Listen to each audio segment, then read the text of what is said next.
Hello, good evening, and welcome to the middle of another weekend. Thank you for joining me once again in lovely, sunny Spain. We've got Vicky's brother Michael over with his daughter just for a week or so, and then we'll be heading back to the UK ourselves. So we're making the most of the little bit of time we've got left here in the sunshine. I'm Brett. I'm your host for our Night Sun podcast, and whatever you're listening for, whether it's just to drift off to sleep listening to some old-time radio, or just maybe you're here for a little bit of company, or some late-night adventure, well, thank you for joining us. We're really glad you're here. If you'd like to find out a little bit more about us, you could do that at dayslikethis.life, where you'll find everything you need to know about me and our family and the life and all that kind of stuff. So do please check it out. Right, make yourself comfortable, settle in, let's enjoy tonight's adventure, well, our bumper adventure, of course, on a Saturday with insurance investigator Johnny Dollar. This one's called the Fathim Five Matter. It was first broadcast between February and March of 1956. From Hollywood, it's time now for Johnny Dollar. Ralph Steedler, Johnny. Delta Liability. Oh, hiya, Ralph. What's on your mind? Poetry, you Philistine. The bard's immortal words. Which words? Full fathom 5 thy father lies. Of his bones are corals made. And Those are pearls that were his eyes. Yeah. What's the case, Ralph? Robbery? A pearl necklace? Life insurance. $75,000 worth of bones. Down on the bottom of the deep blue sea. Or so they say. So who say? The insured's wife. The insured's best friend. Oh, they're quite positive about it. But you're not, is that it? Johnny, if I'm going to be stuck for 75 G's, at least I ought to get the straight dope, shouldn't I? All right, I'll get it for you. Give me the who and where. It happened in Miami Beach. Check with the DA's office there. The insured was a man named William Markey. And the beneficiary? His wife, poor wretch. Oh, you're biased, Ralph. Sure, I'm paying alimony. So look it over, Johnny, and keep in touch.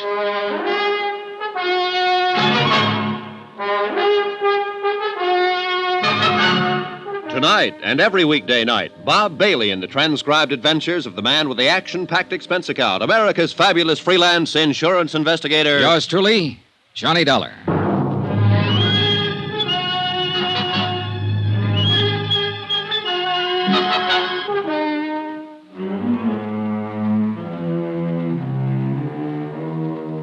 From Special Investigator Johnny Dollar to the Home Office, Delta Liability, Hartford, Connecticut. The following is an accounting of expenditures during my investigation of the Fathim Five Matter. Item 1, $143.40. Transportation, tips, and incidentals, Hartford to Miami. Purpose of assignment, aside from a chance to get a look at the sun, to check into the death of one William Markey, or to find out if there was a death, and how it happened, and where was the body, and if not, why not, and if so, how? Or rather to determine... Well, anyway, the deputy investigator from the DA's office, a man named Barney Wilson, was at least as confused as I was, and he'd had a 2-day head start. Now, we're going on the assumption, of course, that the man is dead. But legally, you understand, the fact hasn't yet been established. Meaning exactly what, Mr. Wilson? Well, it's pretty strong evidence, but no corpus delicti. Not so far, anyway. Maybe you'd better start at the beginning. And that would be where, Mr. Dollar? How much do you know about the case? Well, very little. The dead man, if he is dead, was named William Markey. He was 46 years old, Yeah. owner of a consulting engineering firm in New York. He'd been married to his present wife for 3 years. Her age is 30, and she's the beneficiary of his insurance. And, I might add, a charming and lovely young woman. They've been down here for about a month, and 3 days ago, Markey was killed, or allegedly killed, in an accident. That's right. Drowned, as I understand it, when a fishing launch sank a mile or two offshore. And then... Well, you can take it from there, Mr. Wilson. Now, your responsibility in the case is primarily to the insurance company. Is that right, Mr. Dollar? Entirely, not primarily. Why, what do you mean? And it would be to the company's advantage if Markey's death were not legally established, huh? They wouldn't have to pay the claim, if that's what you mean. Then it's reasonable to suppose, since the whole case is pretty vague at present, that your efforts will be devoted to creating doubts as to whether Markey is really dead. Mr. Wilson, I think it's reasonable to suppose that I can't very well answer your questions without knowing exactly what has happened. Well, all right, then. Briefly, this is it. Apparently, Markey came down here to bid on a construction job, a manufacturing plant. We didn't get the job. But he stayed on, he and his wife and the young fellow that was with him. What young fellow? Name of Danny Haynes. He worked for Markey, a draftsman or engineer. Evidently a personal friend of the Markeys. Oh. The three of them took a house down the beach south and spent all their time together. Night clubbing, one thing and another. I see. Anyhow, well, 3 days ago, Markey and young Haynes went out fishing together. Hired a charter boat, a small cabin cruiser named the Fathom Five, and headed south along the coast, working the offshore banks. Whose idea was the trip? Markey's, according to young Haynes. In fact, all the rest of the story is according to Haynes. Nobody else saw what happened. And what did happen? Well, Haynes says they anchored off the reef and both of them fished from the dinghy for a while. Then Markey decided he'd go back to the cruiser and fix some breakfast. Mm-hmm. Haynes put him aboard and took the dinghy out alone. He says he fished along the reef for about 30 minutes before he looked back and saw the cruiser was afire. It was nearly a mile away, according to his story, and by the time he got back, the boat was a pillar of flame. He didn't see any sign of Markey? No, he says not. He couldn't get aboard because of the flames, and a few minutes later, the cruiser sank. Mm-hmm. No one else saw it? There were no other boats around? No, it was early morning, and there weren't many others out. It had rained during the night, and there was a fairly heavy fog. They were only a mile and a half or so offshore, so Haynes rode in with the dinghy and reported it. Mm-hmm.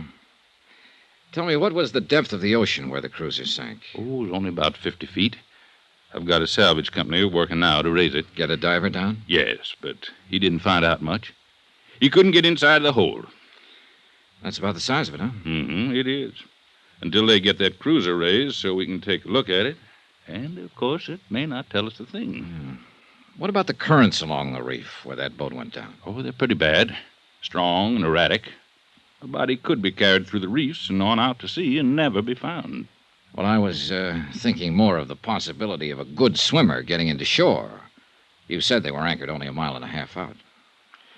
Yes, well, it's possible, but not very probable.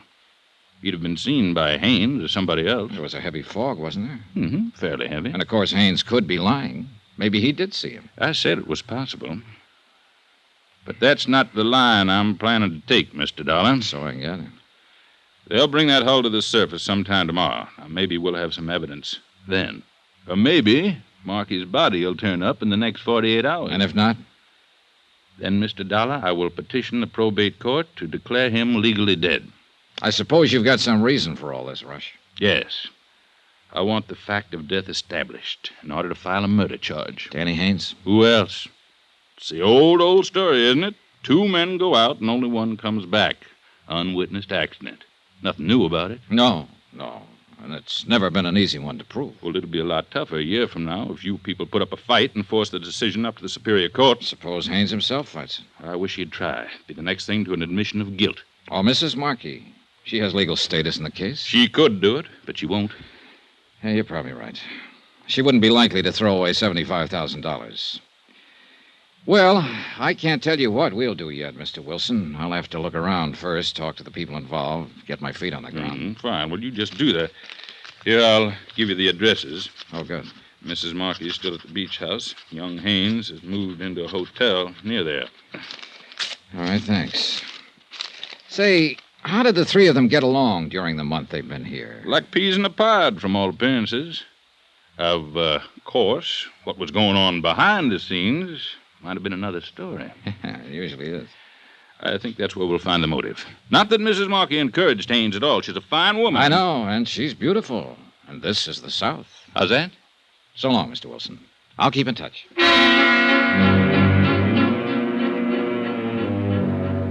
Expense account item 2, $3.35. Telegram to Hartford requesting an investigation of the Markey firm's financial status, both currently and over the past 3 years. And a similar check of Markey's personal financial status. Item 3, $4.10. Taxi to the Pompano Beach Hotel to talk with the DA's prime suspect, Danny Haynes.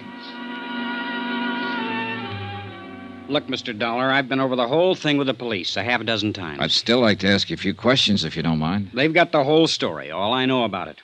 They had a stenographer to take it down. Why don't you go to them with your questions? Maybe I got different questions. I told them everything I know about Look, it. Danny, you don't have to talk to me, but if you're smart, you will. Why so? Because the police already have their minds made up. Or at least Barney Wilson has. Sure. He's out to prove I killed Mr. Markey. Well, look, my mind isn't made up yet, so you can't lose anything by talking to me. Unless, of course, you did kill him. It happened exactly the way I told him. All right, what do you want to know? How long did you work for Markey? 2 years. You get along with him all right? Sure. It was a good job, no complaints. You got to be pretty close personal friends, I understand. Well, I used to go to their apartment in New York once or twice a week for dinner, drinks. And then the three of you came down here together on a vacation. It wasn't a vacation. Mr. Markey came down to bid on a job. Did he need you along for that? Well, he thought there might be some sketches or plans to draw up. And were there? Well, no. As it turned out, they weren't necessary. Funny, Markey wouldn't know that ahead of time, being an engineer. Well, actually, it was sort of Edna's suggestion of Mrs. Markey, I mean. I see. Yeah, now I see. Now, look, don't get the idea there's been anything between us. She's been swell to me. She's just wonderful, that's all. All right. So the three of you came down on business, and within a few days, the job contract was awarded to another firm, but you still stayed on for 3 more weeks. That was Markey's idea. I don't know why exactly. I know he'd counted a lot on getting that job. But I was getting a free vacation. Why should I argue? So all of you just relaxed and lived it up, huh? Yeah, that's about it. Mr. Markey, too? No apparent worries on his mind? Well, he was moody sometimes. Went off by himself. But that wasn't too unusual. He was like that quite a lot. He and his wife seem to be getting along all right? Sure. As far as I noticed, why? Well, let's talk about that accident for a minute, Danny. Whose idea was it to go on the fishing trip? Mr. Markey's. He woke me up at 5 a.m, said he'd already phoned and hired the boat. The Fathom Five. Yeah, the same one we'd had a couple of times before. Well, I wasn't much for it. It was misting out with a heavy fog, but he was real hot on the idea, and I couldn't very well argue he was the boss. Was Mrs. Markey up when you left? No, but she knew we were going. She'd packed a lunch. I guess they'd talked about it the night before. All right, you took the boat out then and followed the reef south, and what happened? Well, we anchored as close as we could get to the reef and went out in the dinghy for about an hour. No luck at all. Then Mr. Markey decided he'd go back on board and fix something to eat. I let him off and then rowed back along the reef. I figured as long as I'd had to come, I might as well try for a strike or two at least. And a while after that, I looked back and saw the cruiser was on fire. Was it still foggy then? Yeah, about the same. I could just see the glow. I couldn't even be sure what it was until I got close. I tried to get on board, but the flames were too high. I kept yelling, but there was nobody around. And you didn't see or hear any sign of Markey? No, I guess he was already dead. Then, not more than 5 minutes later, the cruiser sank. Yeah. Danny, do you have any theory as to what caused the fire? Well, there was a hot plate on board. A gasoline pressure rig. It was an old one in pretty bad shape. We talked about it before. I think it may have leaked into the bulkheads in the bilge. And when Mr. Markey went to light it to fix breakfast, the whole boat just went up in flames. I see. Tell me something, Danny. Do you think Markey could have committed suicide? Suicide? Why? For what reason? Oh, maybe losing that contract. You said it was pretty important to him. Or maybe he thought he was losing his wife. What do you mean? Well, maybe he misinterpreted your friendship with her, Danny. You're crazy. You're in love with her, aren't you? That's my business. I told you there was nothing between us. All right. But did Markey know that? Look, you're the same age she is, and he was 15 years older. A man like that might get to wondering... Knock it off, Dollar. Nobody's private life is going to be dragged into this. You better stop and think, Danny, while you've still got time. A defendant in a murder trial doesn't have any private life.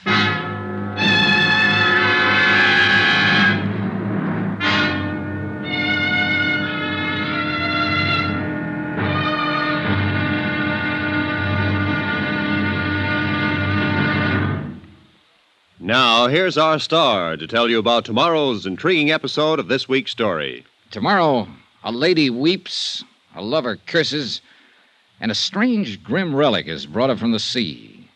Join us, won't you? Yours truly, Johnny Dollar. From Hollywood, it's time now for... Johnny Dollar. Barney Wilson, Mr. Dollar, special deputy with the DA's office. I understand you talked to Danny Haynes. You've got a good grapevine, Mr. Wilson. Oh, tolerable. Well, what do you think? Well, I'll go about 6 to 5. He hasn't murdered anybody. Well, that's close to even money. So you're not too sure, huh? No, I'm not too sure. But then I'm not even sure yet that Markey is dead, remember? Well, maybe we can settle that question this evening. What do you mean? The salvage boys have finally got grapple lines on that boat. They figure to bring it up to the surface around 8 o'clock. I'm going out in one of the harbor launches. You'd like to come along? My company's got a 75 grand stake in this. Sure, I'd like to come along. All right, you meet me at Harbor Police Headquarters at 7:30. I'll be there. Good. I'll introduce you to the late William Markey. Somehow, I sort of doubt that, Mr. Wilson.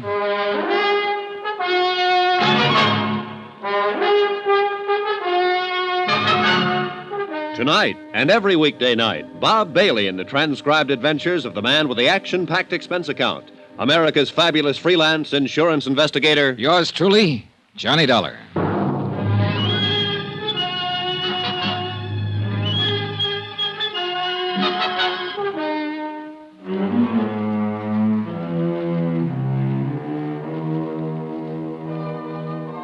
From Special Investigator Johnny Dollar to the Home Office, Delta Liability, Hartford, Connecticut. Assignment, the Fathim Five Matter. Location, Miami, Florida. Expense account continued. Item 6, $3.85. Taxi fare to the Markey Beach House, occupied for the past 3 days now by his wife since William Markey's accidental death. According to all reports, a very beautiful woman. The reports were correct. Won't you come in, Mr. Dollar? Thank you. Come this way. I've been practically living in here in the study since... I just haven't had the heart to even look at the rest of the house. Yes, I imagine it's been quite a shock for you, Mrs. Markey. Yes, terrible. No one knows. Sit down, Mr. Dollar. Thank you. I really don't know very much about these matters. If there are papers to sign, maybe I should have a lawyer or something. No, that won't be necessary. For the present, there's nothing to sign. But aren't you with the insurance company? I'm working for them at the moment as a special investigator. Oh. I'm to supply them with a full report of your husband's accident. They have to have that before they can do anything about paying off the policy. Well, couldn't the police give you all that? And there's a Mr. Wilson, I think his name is, who's with the district I've attorney's talked office. to Mr. Wilson. He's cooperating in every way possible. But some of the details I have to get from you. Have you talked with Danny Haynes? Yes? Well, didn't he tell you what happened? He gave me a statement, yes. But only covering the details he actually knew about. Well, I'm sure there's nothing I can add, Mr. Dollar. I wasn't even there, as you know, of course. I know, Mrs. Markey. I'll get all of those details elsewhere. But then I don't see why you've come out here. I'd like to know a few things about your husband. Things you know better than anybody else. His actions and behavior during the last few weeks. His mental attitude. I see. You think maybe he committed suicide, is that it? I don't think anything. I'm just trying to find out. But that's what you're driving at. Suicide. It's a possibility, of course. And of course your company isn't liable, I suppose, if it's suicide. Oh, they'd still be liable, but only to the extent of $25,000 under the particular terms of the policy, not $75,000. I see. Is that all, Mr. Dollar? I don't think you do see. Look, I'm not claiming it was suicide. I have no reason to think it was. But these questions are going to be raised by the claims board when they meet to consider settlement. And they're not going to pay out any money until they have the answers. So that's why I'm here, Mrs. Markey, to get those answers ahead of time. Now, you can help or you can hinder. But I think you ought to realize that you'll be mainly hindering yourself. It was not suicide. Bill wasn't that kind. You didn't know him. I resent your implication, Mr. Dollar. He'd never do a thing like that. I said I have no reason to believe that he did. Please forgive me. I guess I'm sort of living in a state of shock. I'm not like this, really. Suspicious, belligerent. Well, sure, I understand, and I'm sorry to have to bother you this way, but there are certain questions... I know. These things have to be done. It's all right. Would you like a drink, Mr. Dollar? Not unless you're having one. Yes, I think I would like something. In that case, I'll have a scotch on the rocks, please.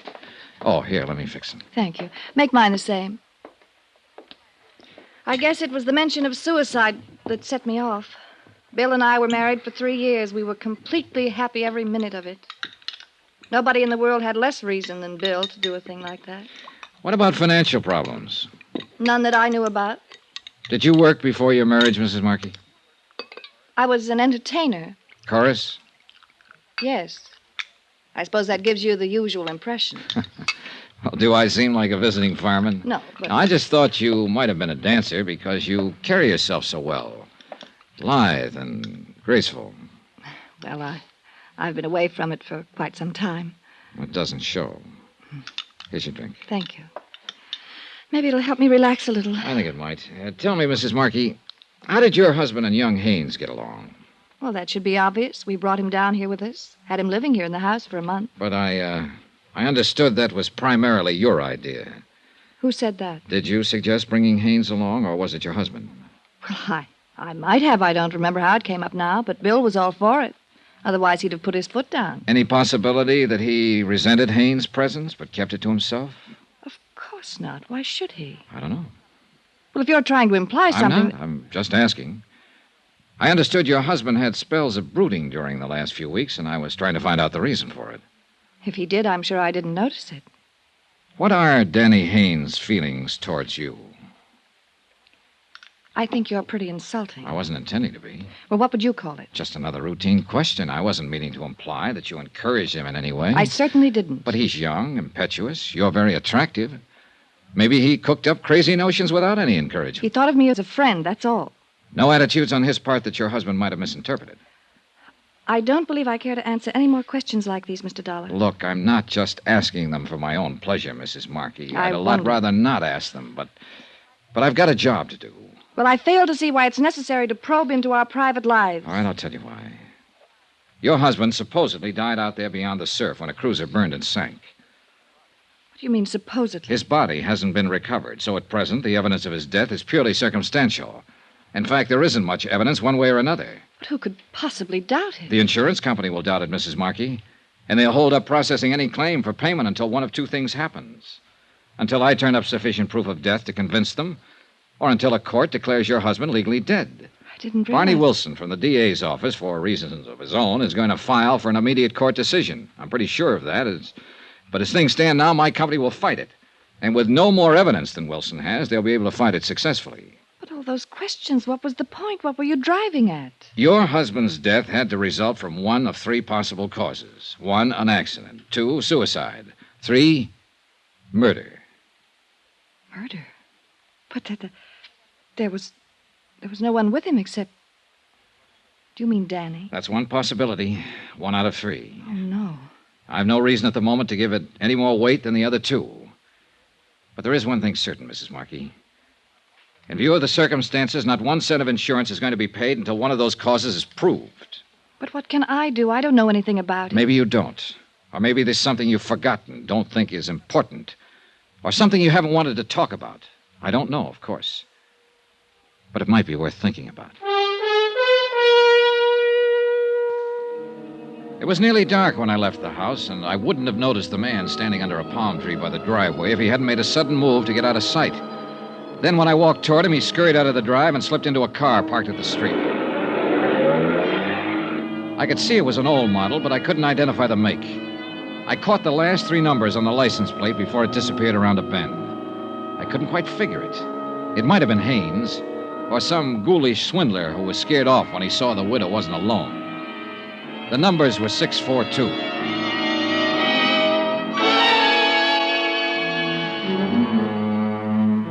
Expense account item 7, $3.75. Taxi back to my hotel. Item 8, $6.25. Dinner and incidentals there. And item 9, $1.40. Taxi again to the waterfront headquarters of the Harbor Police. 30 minutes later, I was in a police launch with Deputy Agent Barney Wilson, several miles down the coast, skimming across the water toward a bright cluster of spotlights where a salvage barge was working into the night to raise the burned hulk of the charter cruiser Fathom 5. You still got your mind set the same way, Mr. Dollar? What way was that? That there hasn't been any death or any murder? Oh, come now, Mr. Wilson. You're mistaking an honest scientific skepticism for a set of mind. Well, that's very pretty, Mr. Dollar. What does it mean? Well, I haven't taken any definite position yet. But I've got to see more evidence before I'll consider proof of death to be established without a question. That means you'll file a demurrer against a declaration by the courts, It's not up to me, it's up to the company. But I can tell you right now that if you petition, they'll move to block it. You have no real evidence, Mr. Wilson. I'm getting it, though, piece by piece. The sea is starting to give up its prey, Mr. Dollar. What do you mean?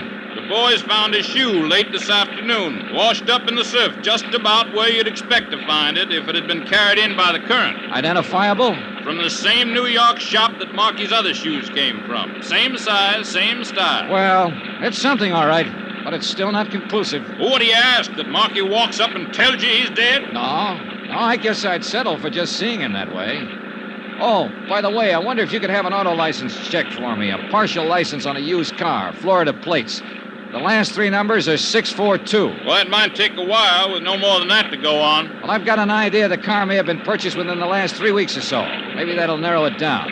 You got an idea it may mean something? Look, I have no idea at all. I'm just playing the hunches. But it's about time something in this case started meaning something.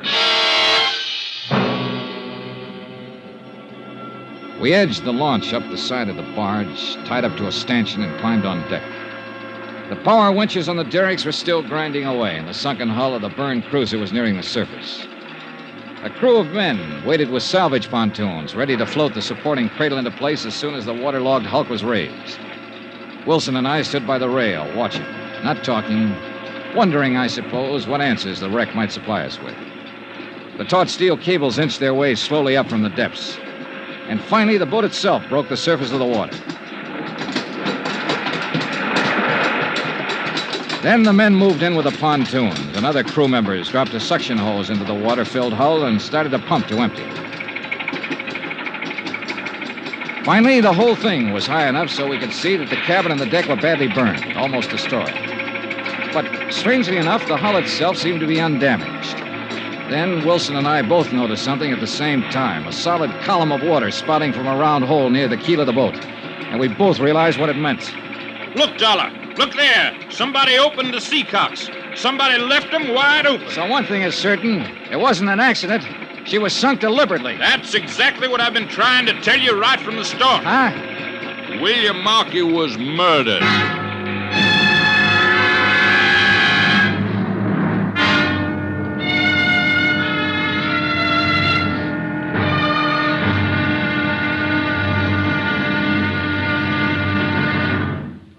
Now, here's our star to tell you about tomorrow's intriguing episode of this week's story. Tomorrow, a photograph, a silver cup, a harried widow, and the dead begin to stir with life. Join us, won't you? Yours truly, Johnny Dollar. From Hollywood, it's time now for... Johnny Dollar. Barney Wilson, DA's office. Oh, morning, Mr. Wilson. Say, you're on an expense account, aren't you? That's right. Good, I'm not. How about buying me a lunch? You got a deal. 12 o'clock here at my hotel. Sold. Found any more shoes? No, and no bodies. Not yet, anyway. I'm amazed. Did find one thing you may be interested in, though. What's that? We got a lead on that license number you gave me last night. You were right. The car was bought from a dealer about 2 weeks ago. By whom? Somebody named John Smith over on the east side of town. That figures. Well, maybe here's something that won't. I checked the address this morning. And you know what? Sure, a vacant lot. Well, now, how the devil did you know? See you at lunch, Mr. Wilson.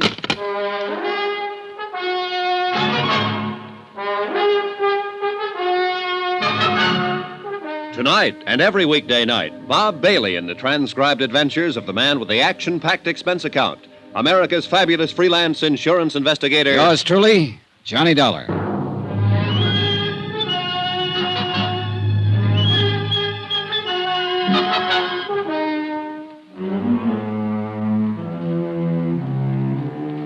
Expense account submitted by Special Investigator Johnny Dollar. Location, Miami Beach, Florida. To the Home Office, Delta Liability, Hartford, Connecticut.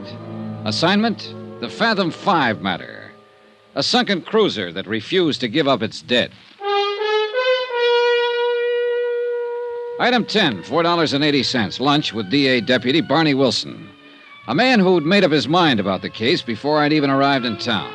Murder, he'd called it, when the hired cruiser Fathom 5 burned and sank mysteriously a mile or two offshore. But nobody'd been found yet, and I still doubted very much that one ever would be, because I wasn't even certain that William Markey was dead. Wilson, of course, had different ideas. Yes, sir, Mr. Dollar. It's the old story. Two men go out in a boat, and only one comes back. No witnesses, nothing. And if that doesn't indicate murder, I'd say pass the sugar, will you, please? Sure, here. You're convinced it's murder, and you're convinced young Danny Haynes did it. Well, who else? Well, now that would be a fine argument to advance in court, wouldn't it? Sure. Certain conviction. Simply because you can't produce any other suspect. Wilson, I don't think there's been any murder at all. Now, you can pass me the sugar. All right. Suppose you let me tell you how I figure it. While I'm eating my dessert? Markey and his wife took a liking to this Haynes kid and practically made him one of the family. And right there was their mistake. It usually is. Because Haynes started getting ideas about his boss's wife. You have to admit Mrs. Markey's a mighty pretty woman. Who could deny it? She's Haynes' own age, and her husband was older. So the kid in that bird brain of his figured he had it all tagged. Figured she actually went for him. I think he probably started bothering her, making a nuisance out of himself. And I'll lay you odds she'll admit he did, once she's convinced he's guilty. Well, I got a sneaking hunch you may be right on that. Oh, thank you. So what happened? Markey finally noticed the kid was getting a little out of line. Probably didn't even take it seriously at first, but eventually he must have decided he'd better get Haynes straightened out. So, he took him out on that fishing boat in order to talk to him alone, is that it? Now you're with it, Dollar. But the thing backfired. Haynes probably got mad, maybe started a fight, knocked Markey out, and that gave him his big idea. Spur of the moment, huh? Yes, sir. Now, with the boss out of the way, he'd have a clear field with the widow. So he threw Markey overboard, set fire to the cruiser, opened the sea cock so it would be sure and sink, and then rowed away in the dinghy. And how could he be sure the body wouldn't be found, washed ashore by the currents? Oh, he couldn't be sure. But what if it was? There was a heavy fog. Nobody saw what happened. He knew it'd be mighty tough to prove anything on him. Oh, brother, that's an understatement. As a matter of fact, it'll be impossible to prove that story. Yeah, well, once he's arrested and interrogated, I figure he'll break down and tell us the whole thing. Not unless he's completely simple-minded. No, you haven't even got the shadow of a case, Mr. Wilson. All you've got is a wild theory that doesn't even fit the facts. You got a better theory, I suppose. I think so. And would it be the kind that would take your company off the hook on that $75,000 life insurance policy? Now, by coincidence, it just so happens that it would. In fact, that insurance policy is the key to the whole thing. Uh-huh. I sort of thought you might say that. I didn't have any pet theory at first, but I do now. I'm pretty sure this thing is an out-and-out insurance fraud, and Danny Haynes is being used as the fall guy. Oh, do tell. And what are you finding for evidence, Mr. Dollar? Oh, a lot of little things that are sort of starting to add up. For one thing, I got a long telegram this morning from a firm of confidential investigators in New York. I forwarded a request through Hartford yesterday. Yeah, they turned up quite a lot on Markey. Such as? His financial status for the main thing. Oh, well, go on. Well, when he and Mrs. Markey were married 3 years ago, the firm was in first-class shape. But they've been living high, living up his capital. If he got that contract he came down here after, it might have pulled him through, but he didn't get it. Net result, he was flat broke. So what? A lot of people are broke. But not many of them have a $75,000 policy. I thought that's what you were getting at. What I am getting at is what I think happened. And I think Danny Haynes is telling the truth. I think Markey did send him off alone in that dinghy. Then Markey fired the boat, opened the seacocks, and while she filled up and sank, he swam ashore in the fog. And he's waiting it out somewhere now until his widow collects the insurance. Well, I don't see where you've got any more evidence than I have. Well, there's not much, I'll grant you. Not so far. But what there is adds up. I guess I'm just stupid, Dollar. All right, look. Take Mrs. Markey's attitude, for instance. She's trying hard to play the role, but it doesn't come off. Now, does she act to you like a 4-day widow? Well, she's got a lot of self-control. Oh, I'll say she has. I tried to goad her yesterday when I talked to her, came right out and practically insulted her. And how did she react? Never took her eyes off that main chance, the $75,000. Well, you know, it's not exactly unheard of for a widow not to mind too much being a widow. Oh, no, that's not the impression she gives. She's tense enough, nervous as a cat. But it's not because of grief or any feeling of relief either. It's because she's afraid she might say the wrong thing and let her foot slip. Well, everybody's got a right to their own opinion. Another thing is that Markey's body hasn't turned up. Now, I talked to the harbor master this morning. He knows the currents along this coast backwards and forwards. He says it's the only one chance in 100 that Markey's body would have been carried out through the reef instead of thrown up on the beach about where you found that shoe. So this is the one time in 100. That was a mighty fine lunch, Mr. Dollar. We're going to fight you, Mr. Wilson, if you petition the court to declare Markey legally dead. Yes, I sort of figured you would. Hensley and Davis phoned me this morning and said you'd retained them as counsel. That's right. Well, I've been fought before. Expense account item 11, 10 cents. Phone call to Edna Markey, widow of the allegedly deceased and beneficiary of his insurance policy. Hello? Mrs. Markey? Yes? This is Johnny Dollar. Oh, I didn't recognize your voice. I wonder if I could ask a favor of you. Well, if it's something I can... I'd like to borrow a photograph of your late husband for a few hours. Well, I'll take good care of it. Make sure it gets back to you. well, the fact is I really don't have one. Oh, well, you must have forgotten. I noticed one yesterday afternoon on the mantel in your study. Well, I meant not a good one. Well, that one will do fine, and thanks a lot. Has something new come up, Mr. Dollar? Yes, you might say that. I'll send a messenger out to pick it up. Goodbye, Mrs. Markey. Item 12, $3.80, messenger service. Item 13, $1.90, taxi fare to the used car lot of one Truthful Tom, the dealer who'd sold a car to a man named John Smith. A car that had departed suddenly from the vicinity of the Markey Beach House when its driver saw me come out of the house. I wasn't too sure whether Tom was truthful or not, but one thing was certain. He was typical. I notice you looking at that little gray job, friend, and I say to myself, Truthful Tom, don't you go trying to get the best of that lad, because he's walked right in here and spotted the best doggone buy on the lot before he's even turned around. Well, I wasn't really thinking of buying it. Friend, with the price I'll make you on that car, you can't afford not to buy it. No, I'm not really in the market. It's an economic society, friend. We're all in the market when the price is right. No, I just happened to notice that it looked like the car a friend of mine had stolen a few weeks ago. My dear friend, I'll make you... Did you say stolen? Oh, it may not be the same one, of course. I've got papers on that car. I've got papers on every last car on this lot. Did you have papers on the one you sold to John Smith 2 weeks ago? If he says I didn't, he's a liar. Now, wait a minute, mister. And I can get a dozen witnesses to prove it. You remember him, then? Well, do you? Remember who? Look, I'm a special investigator for the Delta Liability. It's a frame-up, that's all it is. Whoever it is says they got a hot car deal on this lot is lying. Truthful Tom never turned a dishonest penny in his whole doggone life. Good, then we'll forget it. And any low-down rat that says I did's a two-legged snake, and I... What'd you say? I don't care anything about your deals. I'm trying to locate a fellow who bought a car from you. Well, friend, that puts a different light on it. John Smith, you said? That's the name he used. I can't say I recollect anybody by that name. Here's a copy of the title registry on the car. Now, let's see now. 6842, dark green... Oh, that was that old clunker that... of course, it was well worth the price I was asking. Do you remember the buyer? You bet your life. You know why? Because he paid cash. Not a check, cash. I mean the real long green Missoula. Would you recognize a photograph of him? Well, I might if... Oh, is this it? Well, let's see now. Well? No doubt of it, friend. That's the lad, all right.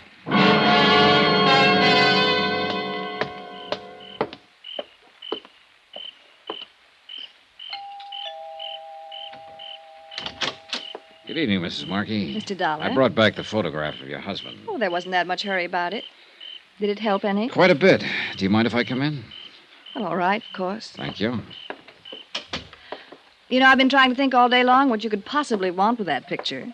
I still can't imagine. You can't, huh? Sit down, Mr. Dollar. Thanks. It's a terrible picture, of course. That's why I hesitated about giving it to you. Doesn't look a thing like him. It looked enough like him, Mrs. Markey. Enough like him? I don't think I know what you mean. Did you know your husband bought a second-hand car the week before his so-called death? You must be mistaken. He'd have told me about it. The car dealer positively identifies his photograph. He used the name John Smith, paid for it in cash. What did you mean, so-called death? William Markey isn't dead. I think we're both aware of that. Well, Mrs. Markey, aren't we? Do you mind telling me what you're talking about? It wasn't even a very smart scheme to start with. Your husband must have been really up against the wall, or he'd have known better than to try it. But I suppose he thought he had to in order to hang on to you. I imagine you're pretty expensive to support. I think you'd better leave right now. Actually, it would serve you both right if I did. But I decided to give you a chance. I came here to let you know exactly where you stand. And where is that, if I may ask? One step away from prison. Take that step, and you're in up to your necks, you and your husband both. What step? So far, we have no case against you for attempted fraud because you haven't filed a claim yet. But take my advice, Mrs. Markey, don't file one, because the minute you do, we're going to hit you with both barrels. You've got some pretty crazy ideas, haven't you? You've had fair warning. I've had one of the biggest bluffs I've ever heard about. Why, you people would do anything, wouldn't you, to keep from paying off on a policy? Better talk it over with your husband before you do anything foolish. My husband is dead, Mr. Dollar. No one but you even doubts it. I'm a cynic. How much proof does it take to bring you to your senses? Mrs. Markey, as this case stands right now, there's only one way you could convince me that William Markey is not alive. Show me his dead body.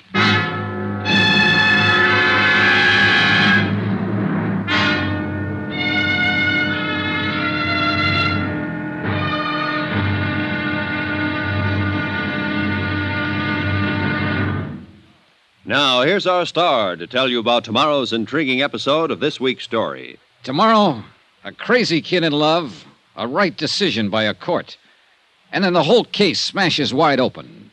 Join us, won't you? Yours truly, Johnny Dollar. From Hollywood, it's time now for... Johnny Dollar? Yes, just a moment. It's for you, Mr. Dollar. Thanks. Johnny Dollar. Barney Wilson here. Your hotel told me where to locate you. I'd rather you located that car. All the police agencies in the state have the license number and description. It'll turn up. Well, the sooner the better. It'll take more than a car to prove William Markey is still alive. The dealer who sold it to him identified his photograph. All right, but he bought the car 2 weeks ago. We know he was alive at that time. In case you've forgotten, Mr. Dollar, the Fathom 5 sank only 4 days ago. That's when Markey was murdered. Okay. We're not going to settle it by arguing. That's why I phoned. It's going to be settled tomorrow morning. You've petitioned for a hearing? 10 o'clock in Judge Campbell's chambers. You're making a mistake. See you in court, Mr. Dollar.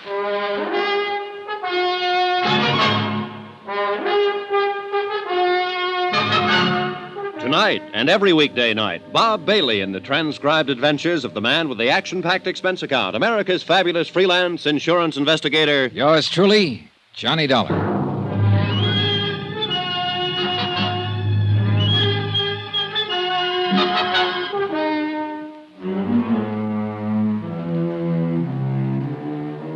From Special Investigator Johnny Dollar, location Miami Beach, to the Home Office, Delta Liability, Hartford, Connecticut. Assignment, the Fathim Five Matter, the case of a cruiser mysteriously sunk off the Florida coast. I phoned the insurance company's legal counsel and told him that Wilson had petitioned a hearing to have William Markey declared legally dead. Then I rejoined Mrs. Markey in the study.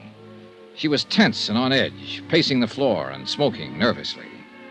I watched her a moment without saying anything, fully aware of her beauty and appeal, and fully convinced also that she and her missing husband were trying to swindle my company out of $75,000 in life insurance. I felt a little sorry for Markey. She must have been a pretty expensive luxury for a man who was going broke.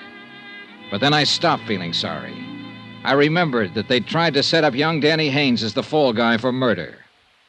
Well, why don't you go ahead and say it? Say what? Whatever it is you're thinking. I thought I'd already said it, and pretty bluntly, too.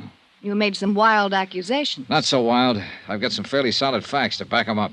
Apparently the DA's office doesn't agree with you. Wasn't that Mr. Wilson on the phone? That's right. And didn't he say he would ask the court to declare my husband legally dead? He's going to try to, but we'll stop him cold. He hasn't got a leg to stand on. Well, that's what you're hired for, isn't it? To find some technicality so they can get out of paying off on a policy? Attempted fraud isn't exactly a technicality, Mrs. Markey.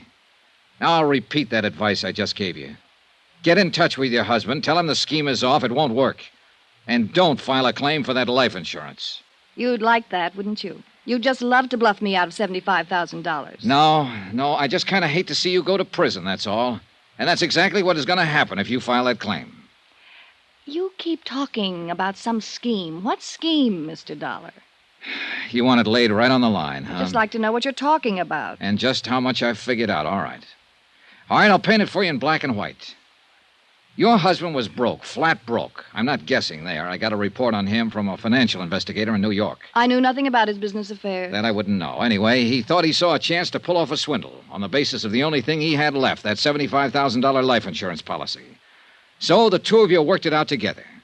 Did your financial investigator tell you that? Or would you be guessing? Your husband bought a car under an assumed name and probably rented living quarters somewhere in the area under another assumed name. So it was all set. It was just a matter of waiting for a morning when a heavy fog was down. You have a fantastic imagination. Meantime, just in case the accident theory didn't go over, you kept playing young Haynes along so it would seem as though he had a motive for murder. And that part was a cinch. He was already halfway in love with you. You also have a rather nasty imagination. So finally, 4 days ago, conditions were just right. Your husband took Haynes out on that fishing trip in the Fathom 5. He anchored the cruiser and sent Haynes off along the reef in the dinghy.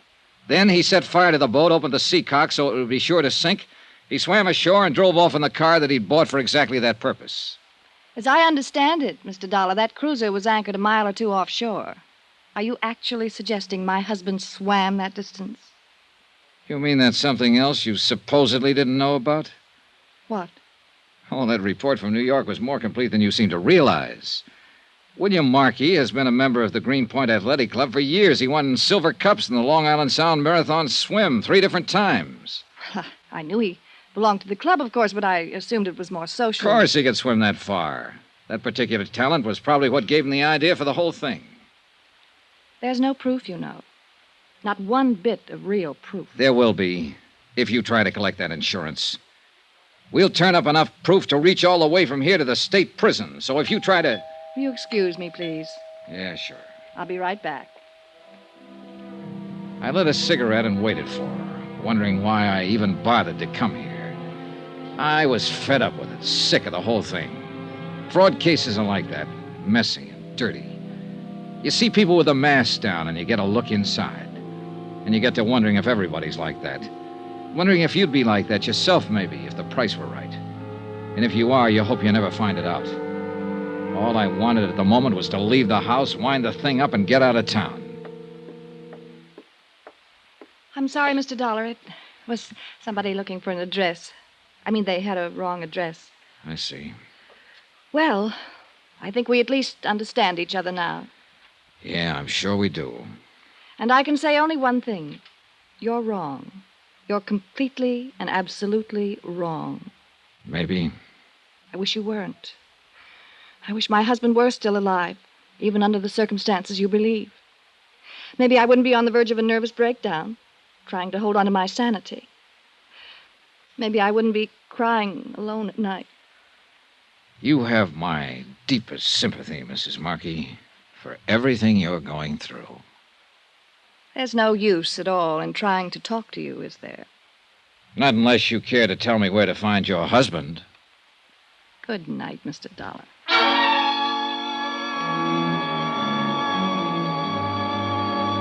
I left the house and turned down the dark road toward the Pompano Beach Hotel.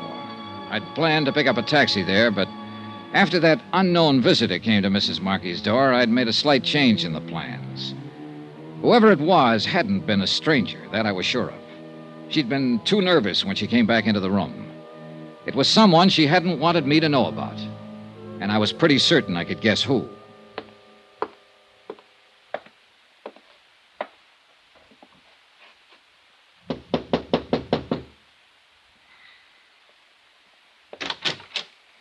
Evening, Mr. Haynes. What? Oh, you're Mr. Dollar, the insurance investigator. Mind if I come in? Well, all right, sure. You, weren't asleep, were you? No, I was just reading. Been here all evening? Yeah, sure, I've been here. Why? You haven't been out in the last half hour? I said I'd been here all evening. You weren't down the road at the Markey place a few minutes ago? No, I wasn't. Now, look, I've answered just about all the questions I'm going to you or to anybody else. So what are you trying to get at? What's the point? All right, forget it, Danny. Sure, forget it. It looks like you're out to try the same thing Wilson's doing, trying to tag me on a murder rap. And you're trying to drag Edna into it, Mrs. Markey. Oh, she told me how you talked to her last night. And I suppose you've been over there again this evening. Oh, relax, Danny. I'll tell you one thing right now. You better leave her alone and stop trying to push her around. She doesn't deserve it. She's had too much of that kind of stuff as it is. Oh? From whom, Danny? From Markey, that's from whom. She tell you that? I suppose you'll claim she's lying. You think everybody is lying. But you don't know her like I do. She's a sweet kid, Dollar, and she's had a raw deal out of life. Such as? Markey. The way he treated her, things he made her do. Oh, not when anybody would see it, pin it on him. He was too smart for that. But she told me about it, and there were plenty of times I could hardly keep from smashing him in the face. Oh, brother, she's got you really set up good. What do you mean by that? If you talk this way to Wilson at the DA's office for 2 minutes, he'd slap a murder indictment on you so fast it'd make your head swim. I didn't kill Markey. Hating a guy is one thing, but I didn't kill him. Yeah, I know. Because he's still alive. Well, maybe he is. I don't know. All I know is what I saw out there that morning. And you saw only as much as he wanted you to see. Well, maybe so. But I'll tell you one thing. If he is trying to pull something crooked, he's doing it on his own. She's not in on it. It'd be a little hard for him to collect his own insurance, wouldn't it? Oh, maybe he figured to get it away from her afterward. I don't know what he might be planning on, but I know she's got nothing to do with it. She's a great girl. I've never known anybody like her before. No, I don't imagine you have. I'd lay down my life for her if it ever came to that. And I imagine that's exactly what they were counting on. Good night, Danny.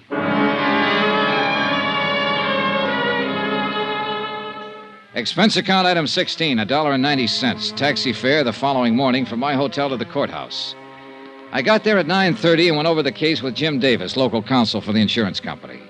And at 10 o'clock, the hearing on Wilson's petition was open in chamber session, Judge A.G. Campbell presiding. Judge Campbell kept the proceedings informal, and the whole thing moved pretty fast. Both sides presented briefs, and additional evidence was introduced through verbal interrogation.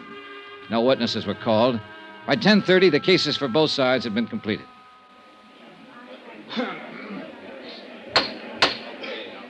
Very well. There is no further evidence of fact or rebuttal. The court will make its decision on the evidence at hand. Now, in cases of this nature, where it is requested that the fact of death be established by legal declaration, it has been generally held that the substantiating evidence for said request must be essentially unchallengeable. The precedents in law are too numerous to bother citing. Now, in the case we are considering here, it seems to the court that the substantiating evidence is far from unchallengeable.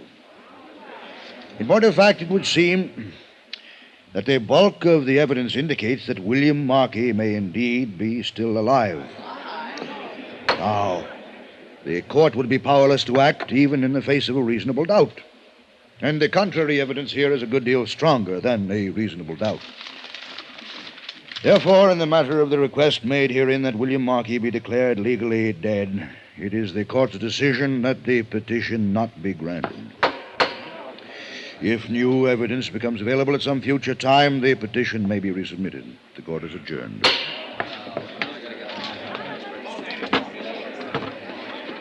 Well, looks like you won, Mr. Dollar. I told you what would happen. I sure do hate to see that kid get away with murder. Oh, forget it. Markey's walking around somewhere just as alive as you or I.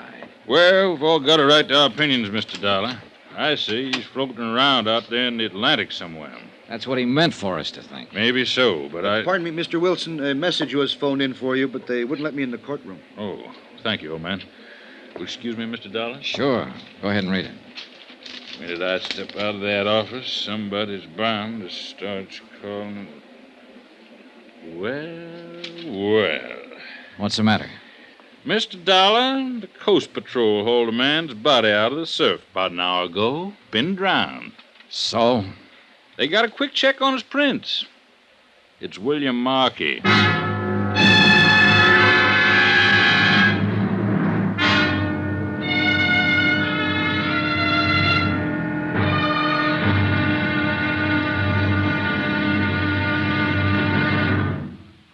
Now, here's our star to tell you about the final intriguing episode of this week's story. Tomorrow, a dead man tells a tale, but not the tale he was meant to tell, and thereby hangs the wind-up. Join us, won't you? Yours truly, Johnny Dollar. From Hollywood, it's time now for... Johnny Dollar. Barney Wilson here. All right, Mr. Wilson, I'm braced. Rub it in. Well, you were a little overconfident. Overconfident? Let's face it, I made a jerk of myself. After I apologize to you, I've got to crawl out there and apologize to Mrs. Markey. I wouldn't be too hasty about it. I've been putting it off for the last 2 hours. After the way I talked to her, I'd rather walk into a cage of lions than face her again. But I thought her husband was alive, and I thought she knew it. Then your boys have to go and pull his body out of the surf. Well, that's why I called. I had a tag for an out-and-out insurance fraud. Mr. Dollar, the way it looks right now, I don't know what it is. It was probably murder. What else? Look, if you want to lose your mind, you come on over here to the morgue. Why? What do you mean? Mr. Dollar, I've been a detective for 20 years, but I've never hit one before that was as crazy as this.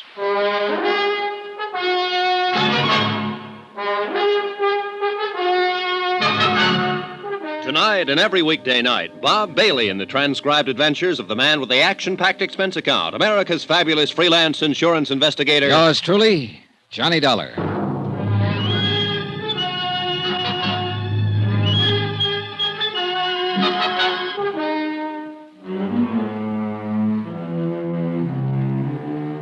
From Special Investigator Johnny Dollar, location Miami Beach.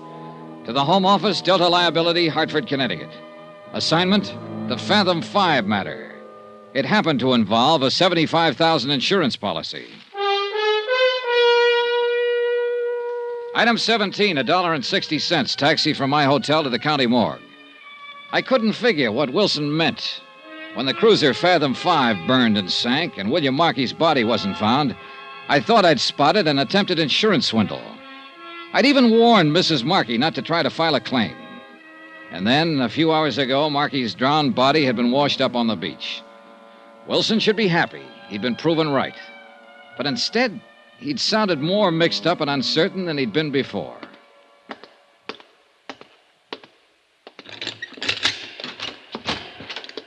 Good morning, Mr. Dollar. You know, you don't pick the pleasantest places in the world to hold conferences. I thought you might want to take a look at him. Though I'll be eternally blasted if I know what anybody could tell by looking. Well, there's the lad who's given us all the trouble, Mr. Dollar. William Markey, number 423. I never thought I'd see him here. I told Mrs. Markey that the only thing that would convince me he wasn't alive would be to see his body. All right, I'm convinced. And I'll never try to outguess an ocean current again. Everything seemed to add up to... Oh, now, wait a minute. I wondered how long it'd be before you noticed. Doesn't make sense. Like I said on the phone, this one is crazy. This was pulled out of the surf this morning? Right. And the cruiser sank 5 days ago. That's when Markey supposedly drowned. You're on the beam, Mr. Dollar. This body hasn't been in the ocean for 5 days. You win the 4-day trip to Bermuda and a complete new wardrobe. Have you had an autopsy? Doc Morgan just finished it 20 minutes ago. That's why I called you. Doc wouldn't stick around himself. You know, I think he went out to get drunk. How long does he think Markey has been dead? Not over 18 hours, since sometime last night. Looks like we were both right, for whatever good it is. He was alive after the sinking, just like you claimed, and now he's dead, just like I claimed. What was the cause of death? Drowning. Only you haven't heard the real crazy part yet. Why? What do you mean? You remember we found one of his shoes washed in a couple of days ago? Yeah? The body was wearing 2 shoes when they pulled it out. They always make one slip, don't they? A couple in this case. Huh? It's the second one that nearly pushed Doc Morgan off his rocket. What second one? Markey was drowned, all right, but not in the ocean. Huh? It was fresh water in his lungs, not seawater. Was Morgan sure? Swore by it, and men at it. That's what threw him. Yeah, I imagine. When you get an 18-hour test on a man who's supposed to have been dead for 5 days and find fresh water when it ought to be salt. I guess the late Mr. Markey can't tell us much of anything else. So, where do we go from here, Mr. Dollar? Good question. You haven't found the car yet, huh? The one Markey bought under an assumed name? No, but I gave the boys an extra prod to bear down on it. Half the town force is out looking for it now. Wonder where he was hiding out for those 4 days. What I want to know is who killed him and how and why. Oh, the why is fairly easy. It's the who and how that carry the question marks. That fingerprint ID was certain, huh? There's not the slightest doubt but what this is William Markey. Oh, you're looking for an easy way out, Mr. Dollar. Yeah, I guess I am at that. Well, then it looks like our number one is the lad you've been after all along. Young Danny Haynes, huh? What do you say we go and have a talk with him?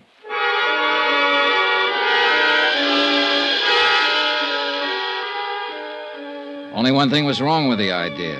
It didn't work. Haynes wasn't in, and the clerk at his hotel said he hadn't seen him all day. The night clerk admitted that he'd slept through most of his shift and wasn't sure of anything. We searched Haynes' room and found nothing. So for the moment, we left it at that. Wilson put a stake out in the hotel and went back to his office. I went to my hotel and waited.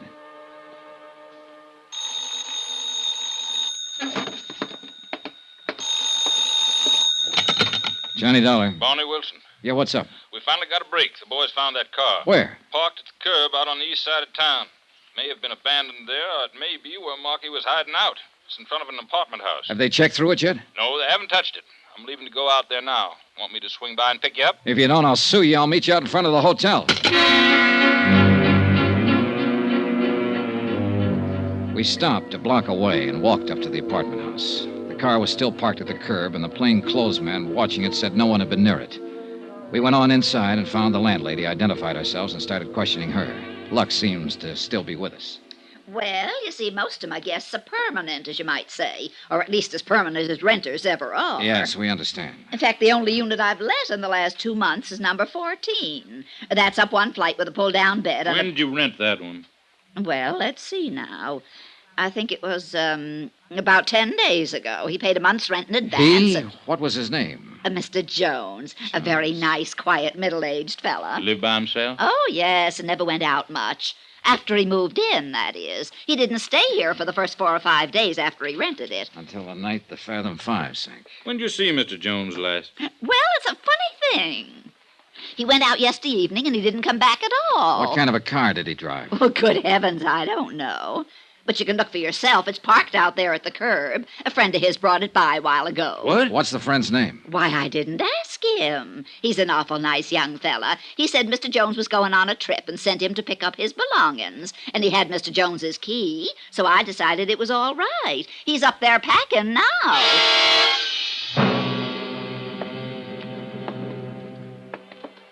12, 13. It's next door down there. Better take it easy. It's hard to tell what to expect. Right.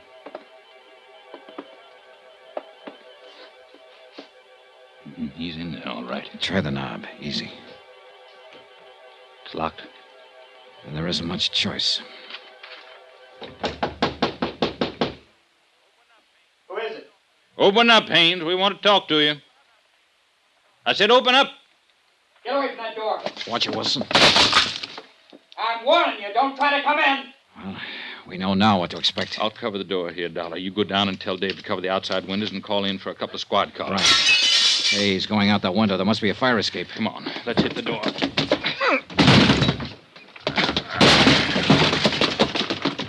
There he is, at the bottom of the fire escape. Hold it, Haynes! Stay back! All right, Haynes, it's up to you. Throw down that gun or I'll drop you. I'm sorry, kid. He's down. Yeah. That second shot was dead center. I know. I tried to hold low on him, but it jumped up on me. Well, he said he'd die for her if it came to that. It came to that.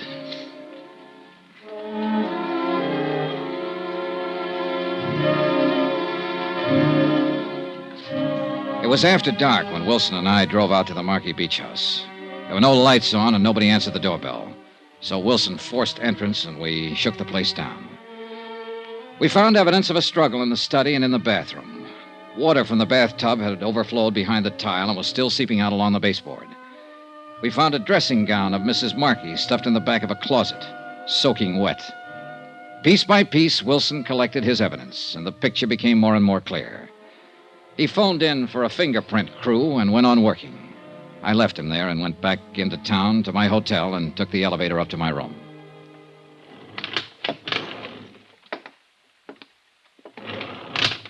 Mr. Dollar, What are you doing here? waiting for you. They've got extras out. They say the police shot Danny Haynes. I thought maybe you could tell me what it's all about. Sure. And what you mostly want to know is how much he talked before he died. Isn't that it, Mrs. Markey? I don't know what you mean. Then go on out to your house and ask Wilson. He's out there with a fingerprint crew.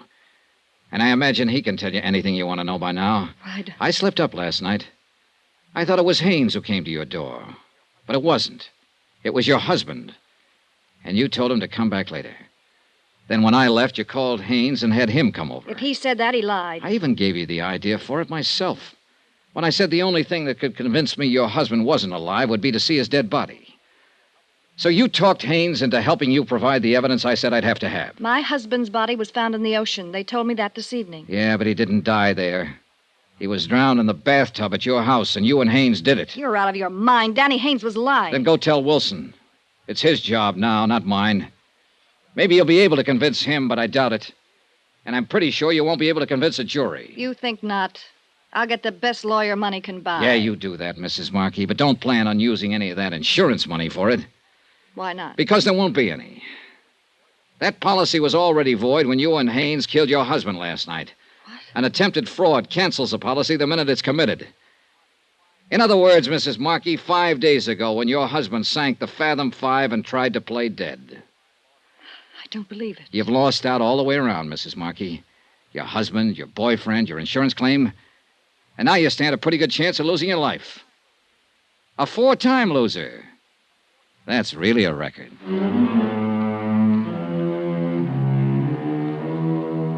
Expense account item 18, $321.60. Hotel and incidentals in Miami and transportation back to Hartford.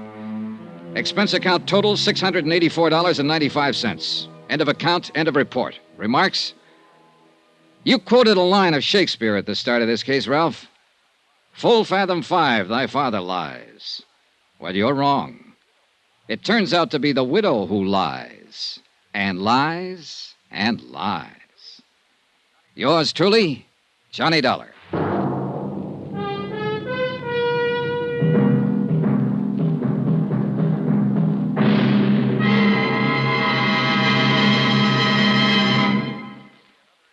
Remember, there'll be another exciting story of yours truly, Johnny Dollar, beginning next Monday night. Next week. Well, if I'd minded my own business, I wouldn't have heard the girl beg for help. And from that point on, I needed help. Join us, won't you? Yours truly, Johnny Dollar.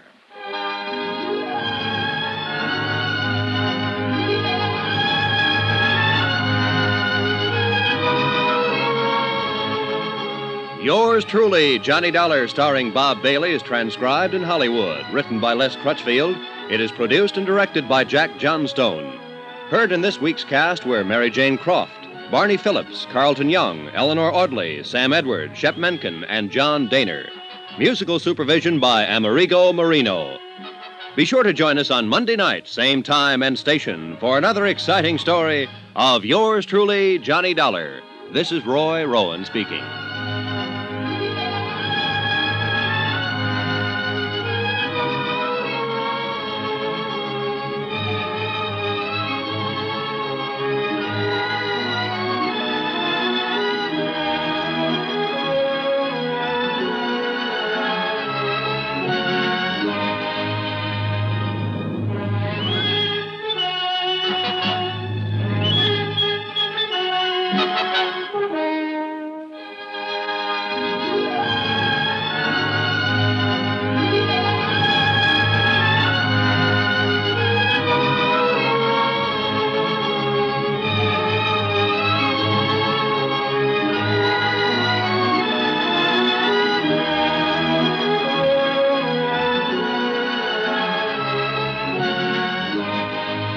Welcome back. Hope you enjoyed tonight's adventure with insurance investigator Johnny Dollar. Don't forget, we'll be back tomorrow with some comedy and Dad's Army, going live at 5 p.m. UK time. Thanks for listening. I'm here with you 7 days a week, each and every week, and I'll see you tomorrow on Brett's Old Time Radio Show. Love you. Bye.